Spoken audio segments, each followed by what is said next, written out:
All right, hello. Welcome everyone. Salam, namaste, adab. And it's our privilege to have two very good scholars who have dedicated their uh, part of their life on the education in India and especially Muslim girls and gender education. And today, Dr. Latika Gupta is going to um, tell us a lot about her work and about her research. And she will be supported here in the opening remarks as well as in concluding remarks by Professor, if I correctly pronounce, Professor Shez Ladusa from Hamilton College, New York, Professor of Anthropology, Director of Education Studies. He has extensively written on Indian education and cultural classes, genders, like, Hindi is our ground, English is our sky, education, language, and social class in contemporary India, etc., etc. And Dr. Latika Gupta, who is a assistant professor in University of Delhi Institute of Education, she has written a landmark book, I think, Education, Poverty, and Gender, Schooling Muslim Girls in India. So welcome you both. And Professor Ladusa, please go ahead.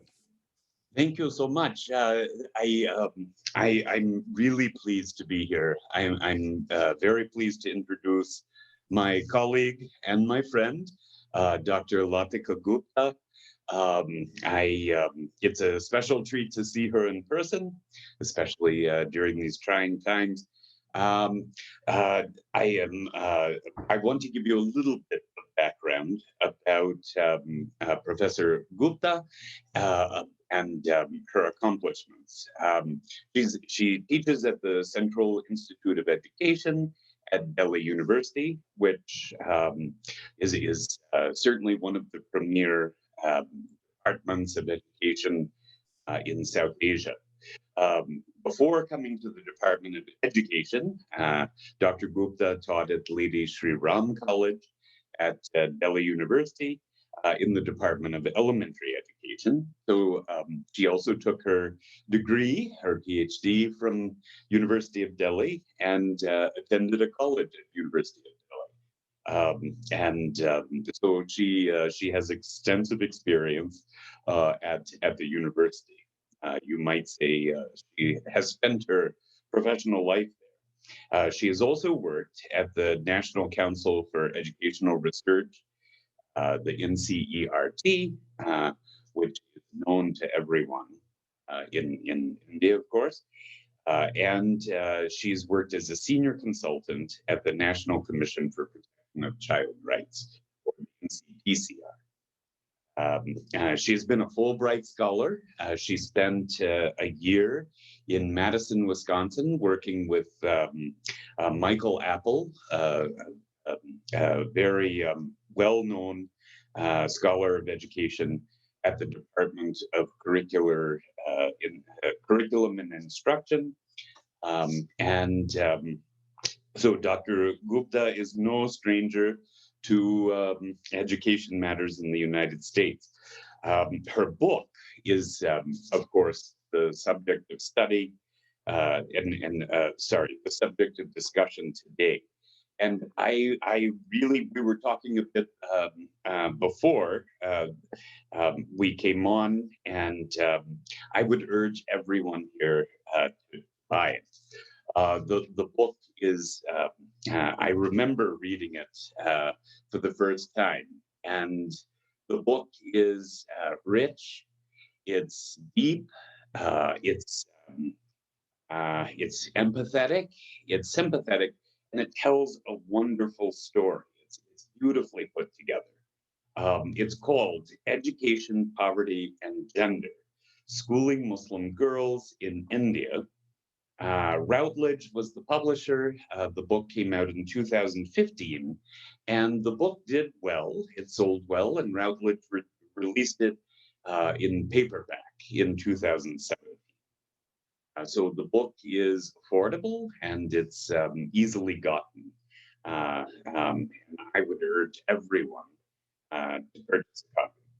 Um, Although this research will be her primary topic of her presentation today, I did want to mention her extensive experiences with teacher training and research in the Tibetan refugee community in India, Bhutan, and Nepal.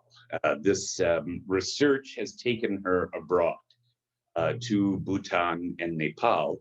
And I had the pleasure one afternoon in Delhi of accompanying Dr. Gupta with one of her master's students to the Tibetan community in Delhi. And it was quite an afternoon. And we sat and had dinner and talked about the master's students' research plan. Dr. Gupta has a years-long and very deep involvement with Tibetans living in South Asia and has been working on many fronts to further pedagogical efforts in the dispersed community. She has published a chapter in the Routledge Handbook of Education in India, obviously published by Routledge, which is a major research research resource for anyone interested in any aspect of education in India. And now it's gone into its second and expanded edition. Dr. Gupta's chapter was in the original edition and it will be in the second edition. And it is called Discourse of Teacher Education in India. It reflects her deep involvement at many levels in the Department of Education at Delhi University, at NCERT, and also involved in teacher training in India, in Bhutan, and in Nepal. She is currently developing, I understand, material from her work with. I won't say too much about her presentation today. I'll let her, do the talking about her own research. I just want to say how close to my heart her book is. It is one of those, frankly, rare, for someone like me who's interested in education, language, educational reproduction, educational politics in India and South Asia, it is extremely rare that a book like this comes along.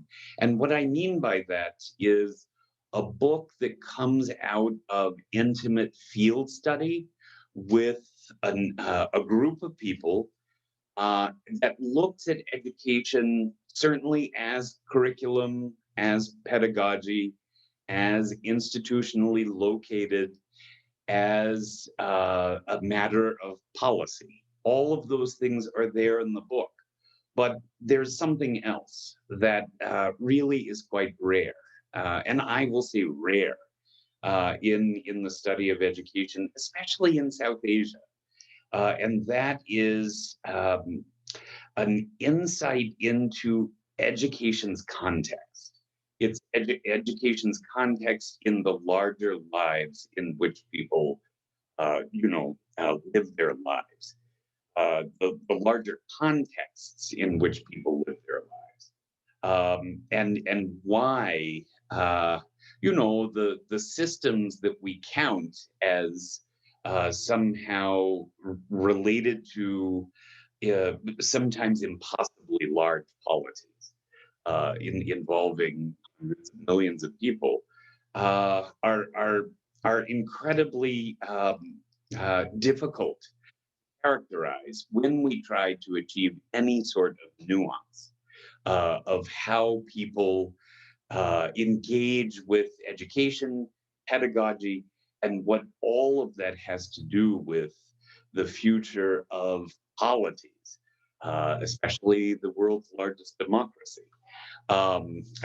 When we talk about education and pedagogy. And for that reason, Professor Gupta has written a beautiful book And I know that you will get a sense of her, I would say, her deep involvement with the community that she studied. This community is interesting to study for all sorts of reasons that I'm going to talk to you about, including a sort of, I understand from talking to her, a special treat that we have is that Professor Gupta is going to bring us up to date. He's going to talk about developments that we've all heard about internationally, coming from an area of South Delhi. And she's going to talk about the sort of lack of resonance and explain the lack of resonance of what is happening in, Jamia Islamia with her field subjects here. Professor Gupta, thank you for being here, and thank you for asking me to introduce you. It's an honor. Thank you, Professor Ladusa, and thank you, Dr. Raziuddin, for inviting me to present my work. And I want to honestly confess right at the beginning that I usually refuse to present my work, especially when I get invitations in India, because people very quickly jump and ask this question that, you are a Hindu and you have studied Muslims. So is it an attempt to exoticize them? And how can an outsider study somebody who belongs to different groups? So I more and more restrain myself from presenting my work in India. But because I don't know what compelled me to accept your decision without giving it that kind of consideration. So it was a very normal class in an undergraduate program of Delhi University about 20 years ago. And my students were doing an analytical activity that I had designed for them. They were identifying the adjectives or words that had been used in social science textbooks used in schools that time in India to describe for people who belong to different religious communities. They were doing this activity in a group, and almost all the groups found that the word invader had been used exclusively for those who came from different parts of the world to India, but were Muslims by faith. The same word invader hadn't been used for Portuguese or French or the more dominant ones called British. When the discussion started over the use of this word, a girl stood up and said, "Isn't this really a fact that Muslims were invaders in India?" This isn't a very uncommon reaction in Indian classrooms. You can easily hear it. But in my case, in this specific case, it was a special one. Why? Because the speaker of this question, asker of this question, herself was a Muslim girl. As her teacher, I engaged her in a deeper inquiry. But as a researcher, I could not brush it aside as an ordinary episode. I kept wondering that what had she internalized about the community that she belonged to through the route of education.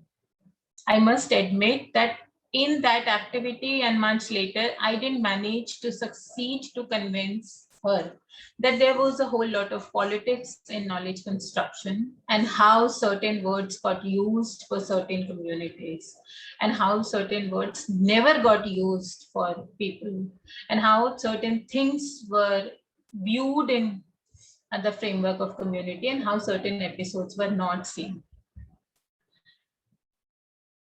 I, as a researcher, pursued this agenda and I kind of kept studying it over the next decade. And in that, I undertook 2 studies.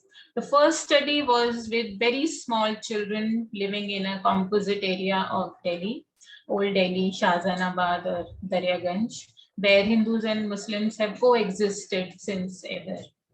Children as young as 4.5 years of age had internalized stereotypical ideas about people who followed a different faith. They had learned from their parents, they had heard ideas from their family members, they had watched a few things on television, and had constructed their own childlike models to describe their prejudices, stereotypes, and in certain cases, highly bigoted ideas. In my other study, which was actually an extension or an expansion, I focused on girls, adolescent girls living in the same composite neighborhood. Because my experience with that student in the class hadn't faded. And the idea that what kind of identity do young people form or develop when they go through the process of education. That idea had acquired my mind as a full-fledged inquiry. So I focused on girls, adolescent girls living in the same composite neighborhood. And the focus was much deeper.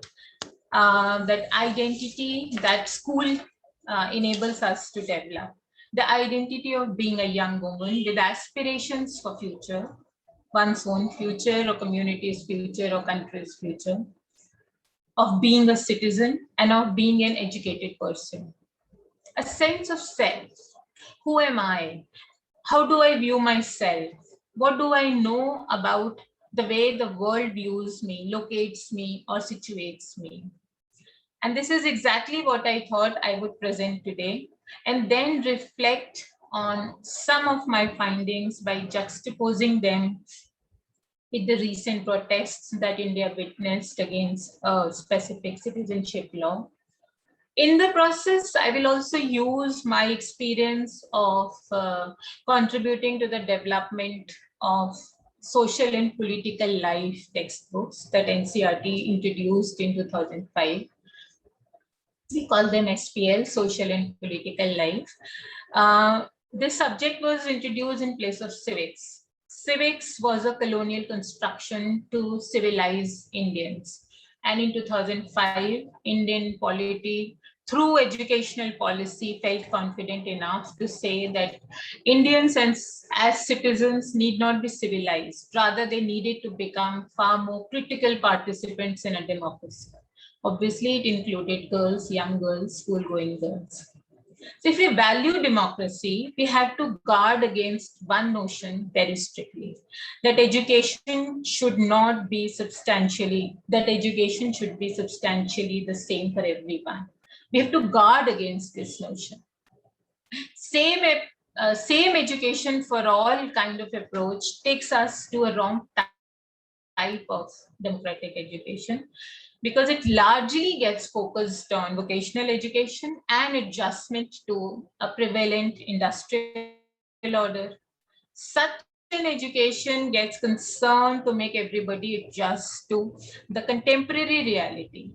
And in that sense, it loses the heritage of ideas and an energy as an agency to set an appropriate direction for future.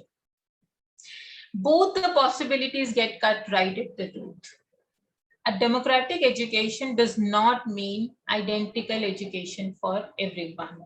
True education arises out of a social context, and in that it becomes a political act. So we should not treat all learners simply as learners of maths or science or geography or history. We should consider them as belonging to a certain socio-political context in which education has to perform a function which goes much beyond acquiring chemistry or maths formulae or biological names of plants. And what is that going beyond? In that going beyond, what is it that education does? What is its function? That function is the consciousness, is what Paulo Freire called as conscientization of the mind. that education means that we problematize the reality for every learner. And if the reality is not same for all the learners, then process of becoming conscientized and its details would surely be very different. So here comes my interest, that's of Muslim girls. A lot of people have been arguing that aren't the issues of Muslim or Christian or Hindu or any other girls for that matter same? Yes, there are similarities, there are overlaps, but the context is different. The socio-political context is very different for Muslim girls. The context in India in which Muslim girls come out of their homes and go to school is that of gendered life in a religious minority. As a result of which they inherit all that community has inherited in Indian democracy. So community struggles, community poverty, its alienation from opportunities and its deprivation and alienation from a mainstream life. A large number of my adolescent respondents told me that they'd learned the attributes of being a good wife from their teachers. Those attributes included doing household chores efficiently, being caring and polite, and not demanding money or jewelry from the husband. And at the same time, remaining ready to part with their jewelry if he needed for his work. Very interestingly, their school teachers were the source of generating loyalty to their culture and tradition. They learned political science from the same teacher who invariably became a model of a good wife in the community's framework of a suitable woman. Some respondents also said that they were not interested, same respondents also said that they were not interested in politics at all. And they were largely ignorant about political issues surrounding their community or in general. They were in grade 11 and were studying political science. Very specifically, they were studying democratic politics, a famous textbook which was appreciated by none less than New York Times in 2008 and 9. Why? Because it carried an upfront discussion on the episodes that had shaped a very divisive politics in India in the first decade of this century. So what had school given to them in terms of their own reality, in terms of appreciating their reality and understanding it, in terms of developing a stake in their lives, a confidence that I can take on the world. I can take on the world as per my choice. This is very, very typical of adolescents. Adolescent person buzzes with this energy that the world around me is imperfect, but I can set it perfect. I can set it in order. These girls, through their education, get this kind of burning desire to move from the community's framework and a desire to set things in order in an imperfect world. Well, what I found was that their education is being arranged through a school by the community itself. The constitutional provisions for minority education in India has meant that largely the responsibility of the schooling of Muslim children, especially of girls, has been handed out to the community. So various charity groups, various religious groups run schools and government helps them. So they are called government aided schools, and in their functioning, in knowledge, curricula, in their structure, they appear very, very similar to what we will call government schools. And under this provision, what happens? That yes, the political, the national, the policy agenda of the education of Muslim girls gets fulfilled, but the grip of the community, that doesn't become loose at all. The school, because it's run largely by the community organizations, such schools run under the shadow of communities' poverty, their communities' resourcelessness, and conservative interpretation of girls' life. The implications of this kind of arrangement of schooling are that big gaps remain. A big gap remains between what a theoretical idea of education is and what such schools can achieve. What probably school achieves in such cases is basic familiarity with maths, with science, social science, history, geography, whatever. But the school doesn't succeed in giving them political consciousness, that they are a member of a democracy and have certain rights, very legitimate rights from their vantage points. So what I found in my very elaborate study by engaging in very intricate details of their lives is that the school was giving what I mentioned at the beginning, a wrong kind of democratic education, in which the adjustment to the contemporary order had become supreme. That order was patriarchal in social terms, industrial in economic terms, and characterized by minorityness in political terms. While constructing their life narratives, I engaged with the girls on Islam and Hinduism divide in India.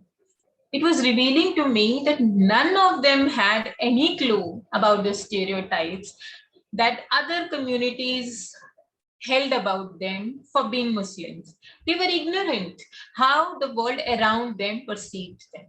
They were in Delhi, central Delhi, maybe only few miles away from what are the symbols of industrial, capitalist, and even colonial achievements in Delhi. Between home and school, with a very guarded and controlled movement frame, they led a cocooned lives. And the teachers just couldn't do what Freire has called problematizing the reality, becoming one aware of one's location on account of gender and religious identification. This hadn't become their reality as educated people. But the text of social and political life demanded a learner to think critically about every aspect of social and collective and political life. It demanded that the learners think in a very sharp way, using data. For instance, using data about the dismal presence of Muslims in bureaucracy in India, the power yielding jobs in India, that the presence of Muslims in coveted jobs is highly disproportionate to their population. A Muslim learner is also expected to acquire this critical tool of analysis, read such data at the age of 13 to 15 as per educational policy. When the mind becomes capable of abstraction, of identification of the sites of oppression, of deprivation, the systematic deprivation. The text of SPL obviously assumed that Muslim girls will also read such a text and will see their life in a larger frame, in a larger context, which had challenges for them as girls and as young Muslims in India. Did SPL education, did political science education, or did education in general achieve its goal? Well, almost 12 years ago that I conducted my study, I didn't find very encouraging answers.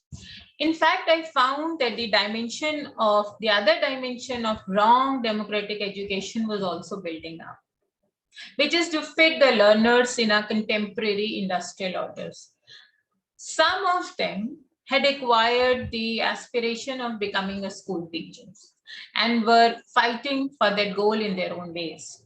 But the ultimate goal in their mind was to be able to buy whatever they wanted to, whatever they wished to be able to buy on their own. So what did they want to buy on their own? Shares? No. Land? No. Any kind of property? No. Car? No. They simply wanted to buy clothes, jewelry, and expensive cosmetics. The frame of their economic independence was in sync with the idea of woman's life in a community's framework. The real source of power in a capitalist world was way beyond their aspiration, despite spending 10, 11, 12 years at school. It was pretty consistent with a study published in 2013, and since then has been a major source of analysis and repeated work in India, Pakistan, and Bangladesh, that about 50% of education of women who graduated from medical colleges did not work as doctors. The remaining 50% work. They drop out too successively. In India, a paper titled Human Resources for Health in a prestigious journal, Lancet, claimed that women comprised 50.6% of medical college admissions, but only 17% of them practiced it. In total, in rural areas, the presence is obviously dismissive. Now, these studies refer to these doctors as doctor brides. The route of education gave them an identity of being educated in order to become suitable brides. 50% loss in Pakistan, and much bigger loss in India in a coveted medical professions, for which we know that the national level competition, the kind of investment that families and the government makes is a very big evidence to understand how gender unfolds and how the social forces constantly work to defeat the force that the energy that education generates. Education serves many functions, and one of them is definitely becoming the critical member of a democracy. A thinking participant who makes active choices, who pays attention, and who's aware, who's also skeptical about certain things, doesn't accept everything that is given, and constantly tries to make independent efforts. So in order to understand the frame that these adolescent girls were developing about their life, about their future life, I had asked them hundreds of things about their choices and their ideas about possibility of movement, other to a place which was other than school. They, after all, crossed a very busy street in order to reach their school every day. And I was also studying, in order to develop a comparative understanding, a Hindu girls' school. The idea of movement is a very strong idea, because in every community's framework in India, there are very restrictive frames of a girls' movement. You would very often find in the context of girls' schools that, you know, girls have to walk a long distance to be able to reach the school, and community is not very happy about it. And so they generate this pressure that they should have more and more schools in the village or close to where habitation is. And since last 5 to 7 years, I have been noticing now that even very superficial, sketchy journalistic reports also mention that when the schools are opened in many of these habitations or inside the villages, usually the response of girls is that now their movement will be curtailed.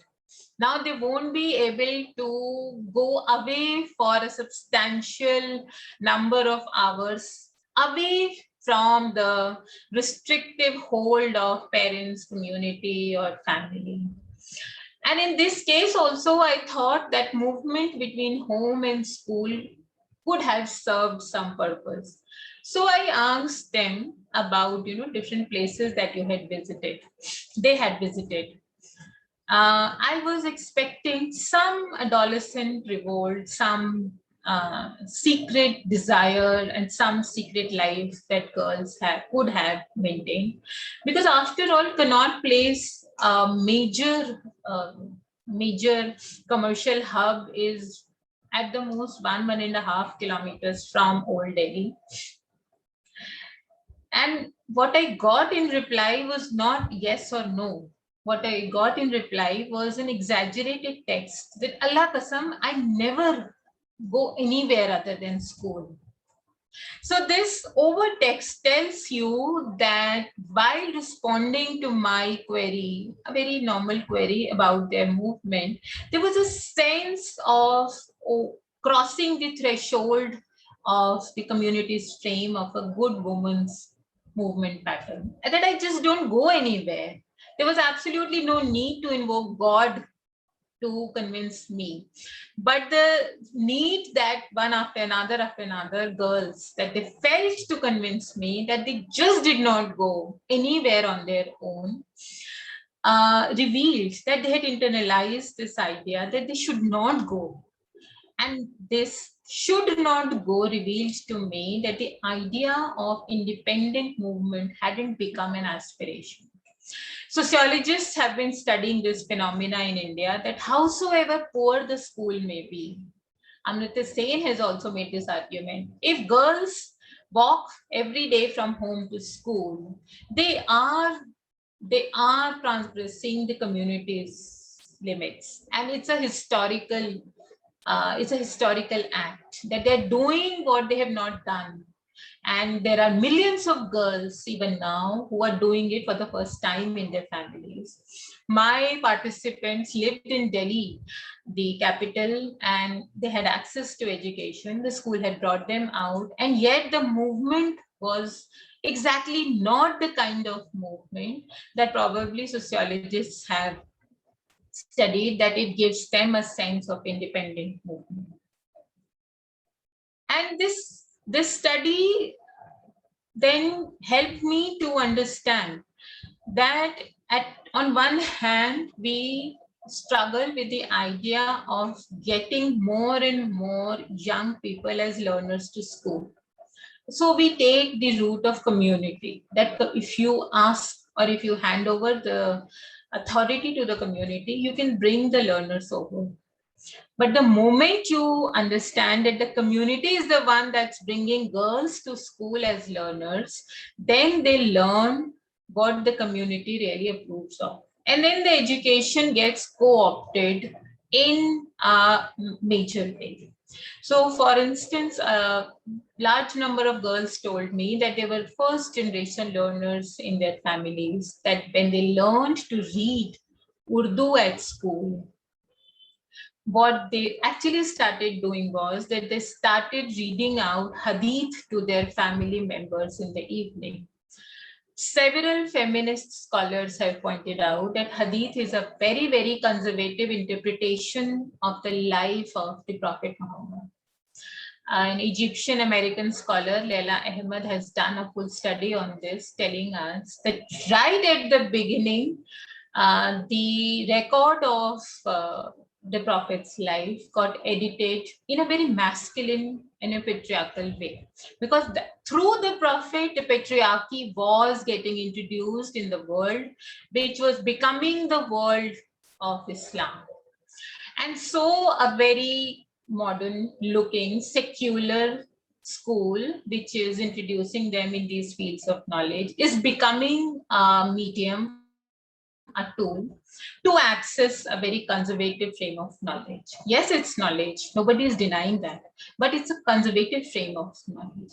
And that's what they access. And they almost read it every day. When you read conservative interpretations of lives by using literacy that you acquired at school, education becomes a very dynamic and interesting phenomenon.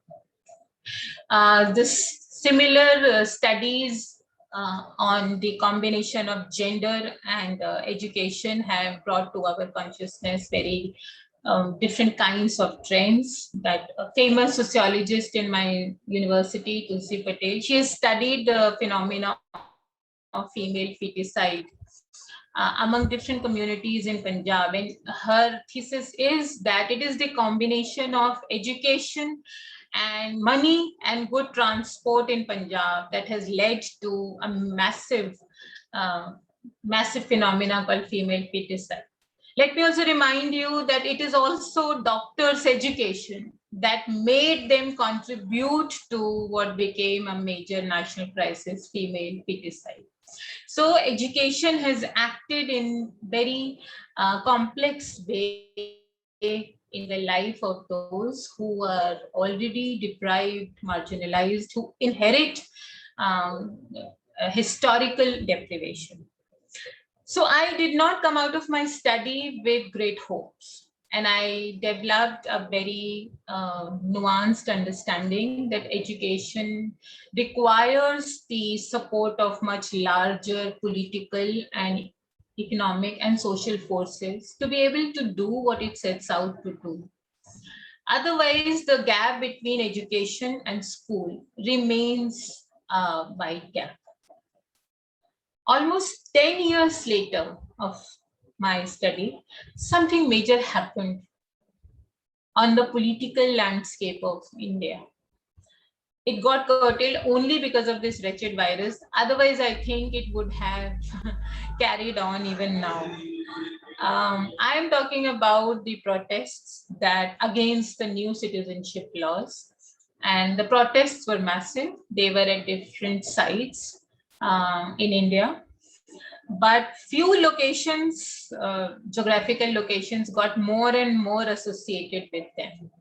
And two that I marked that I tried to study would be Aligarh Muslim University and Jamia Millia Islamia at Delhi.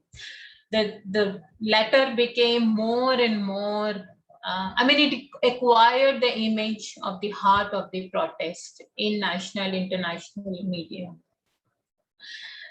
Jamia Millia Islamia is a university which largely caters to Muslim youth, but also has several students belonging to different faiths. It was more, as the protest intensified, it acquired the image of a protest of Muslim youth. The dominant images in media were that of Muslim women and men.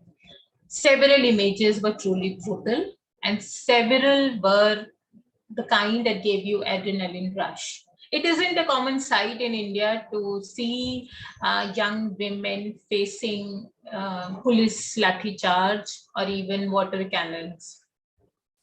It occurred to me in that moment, 1.5 years ago, that some of my participants could be now probably in Jamia if they had gone ahead with their studies. Maybe they were participants in this protest. Were they participants in the protest? And probably they had overcome the limitations of their very weak and feeble schooling.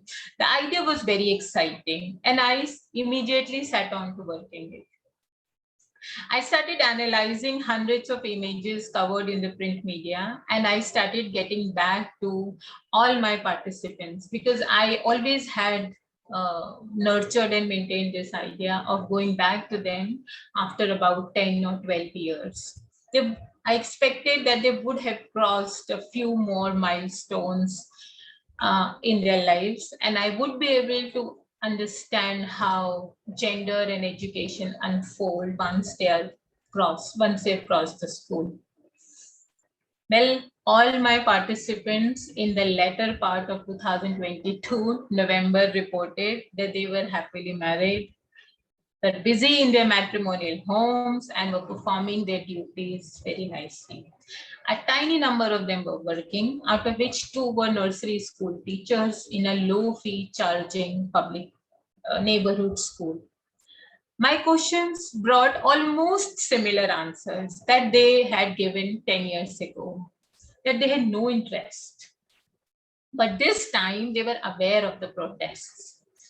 Last time, 10 years ago, when I had interviewed them, and it was almost a divine coincidence that when I was seeking their responses on various items about political awareness, just then a commission's report had come, which had studied the demolition of Babri Masjid in the early 90s. And all over Old Delhi, there were huge billboards. It was a matter extensively discussed in Urdu print media, in Hindi, in English, that what the commission's findings were.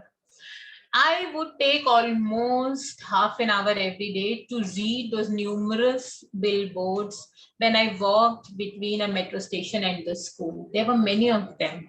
But that time, 2009-10, my participants had not paid attention to any of those billboards.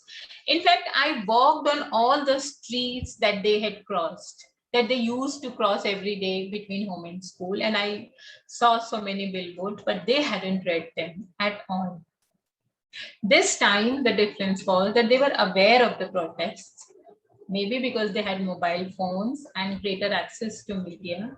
There were no children after all. They had no parents to control them, no parents to tell them that media isn't good, media shouldn't be accessed. But they hadn't participated at all. They had no desire to participate at all. So, who were the ones who were protesting? This must be pursued, I think, as a very systematic inquiry.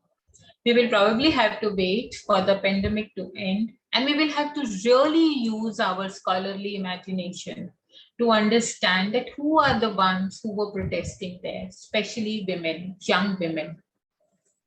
What my analysis of 650 photographs brought out, that the number of young women was least in them.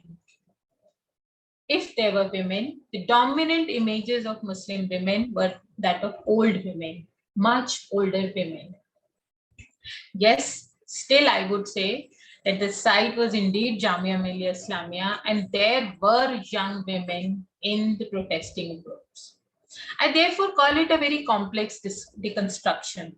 In my understanding, in my study, the school discourse is too banal, is too basic. It is doing a lip service. And in doing that lip service also, the school is, such schools are unable to keep up with the changing economic and political order in the world. The world is getting more and more complex. The world outside home and the world of knowledge. But the school is maintaining itself at a very, very basic level. School is unable to contribute to what Freire called that education should be a political act in everything that it does. And education of Muslim girls through schooling or through a school in the hands of the community appears too feeble, too weak to give them this kind of consciousness of who they are. But I still accept and I still remind that the present university students in India are the ones who had read the social political life text, who had also read the democratic politics text. Maybe educational text and the larger social forces, political forces made a confluence, but the school certainly did not contribute. Thank you.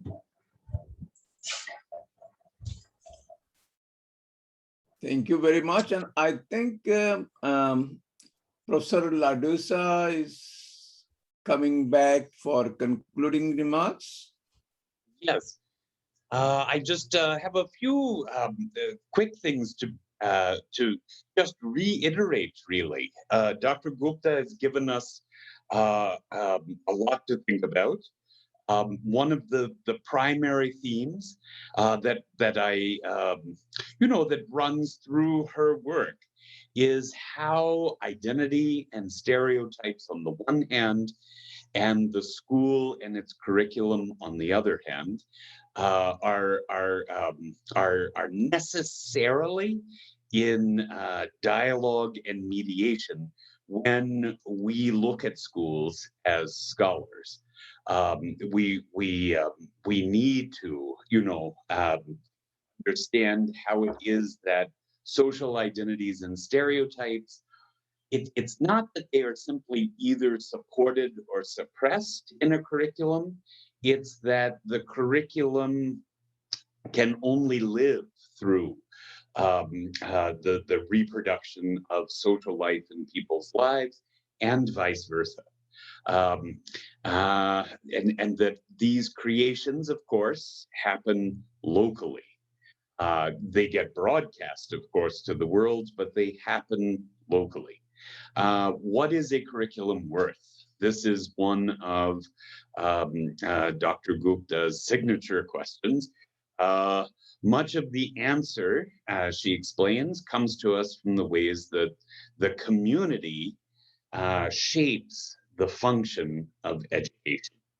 So education is there, as she puts it at the end. The school is operating. It's reproducing itself quite tidily. But what is the function of education? What is the function of the curriculum? That answer must come from the community.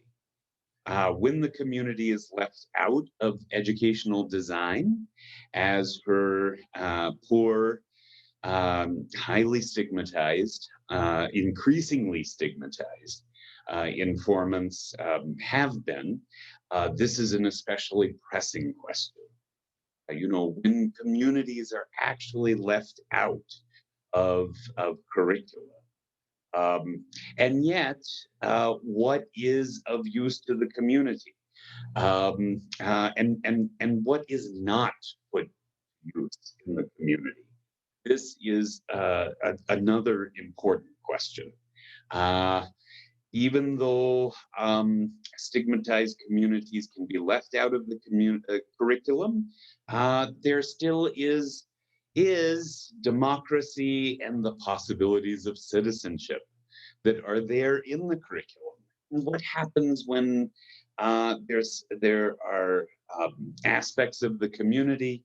The aspects that she talks about, of course, are confinement, protection, patriarchy, and certain tendencies for ideas about one's future that are increasingly taken up by becoming, the successful purveyor of a household, and the support mechanism of a household, and also the ways that those roles are intertwined with consumption, especially consumption in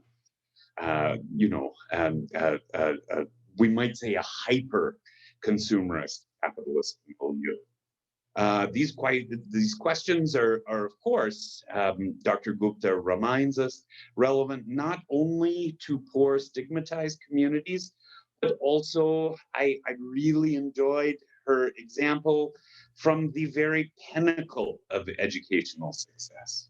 I know the answers have changed over the years, but in my own research in Varanasi, Benares, you would ask students, what is your future? What is your future? And doctor was always on the list. And Dr. Gupta reminds us, even at the pinnacle of the imagination of educational success, becoming that medical doctor, that the participation and sad attrition of women in medical school is there and must be dealt with. And the numbers that she offered were striking, that less than half of women who reach the ability, that scarce ability to become and achieve the very pinnacle of success, that something happens in their education itself that such that they don't wind up achieving what they sought. And Dr. Gupta's comments on recent events at Jamia Millia Islamia University are ask us to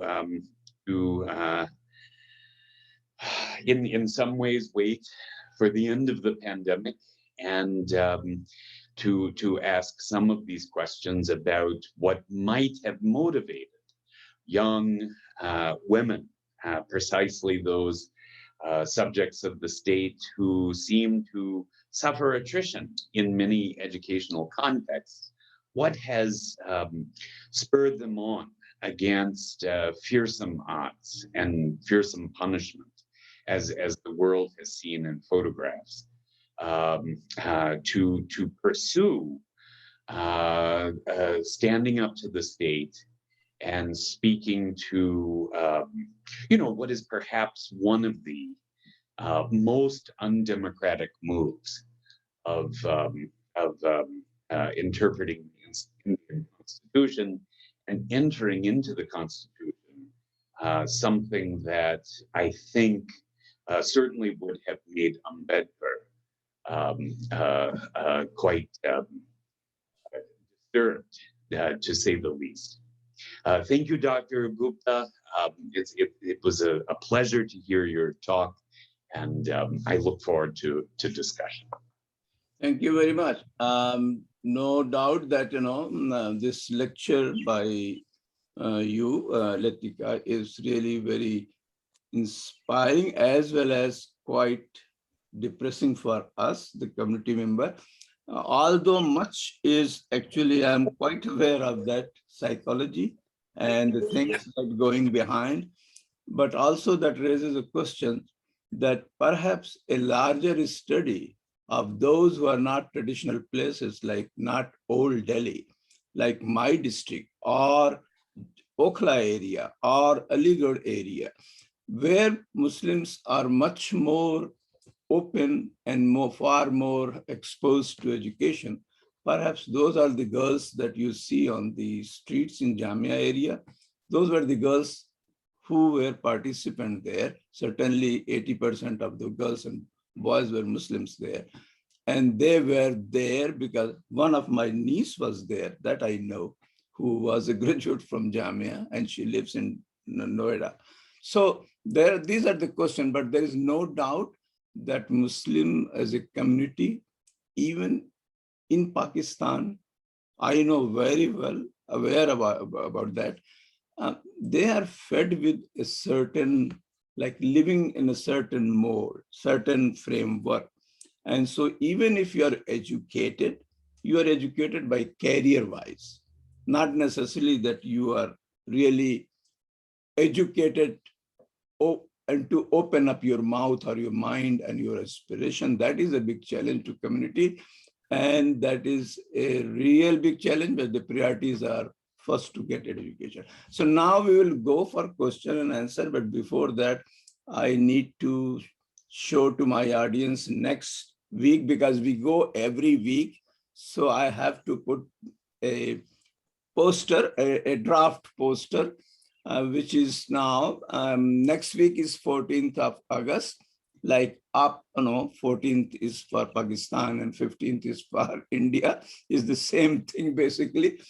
And the question is, in this new India, some of us are asking, and who is more suitable than great-grandson of Mahatma Gandhi, Tushar Arun Gandhi is asking this question, where was Bapu on the eve of independence, and where would he have been today, 75 years later?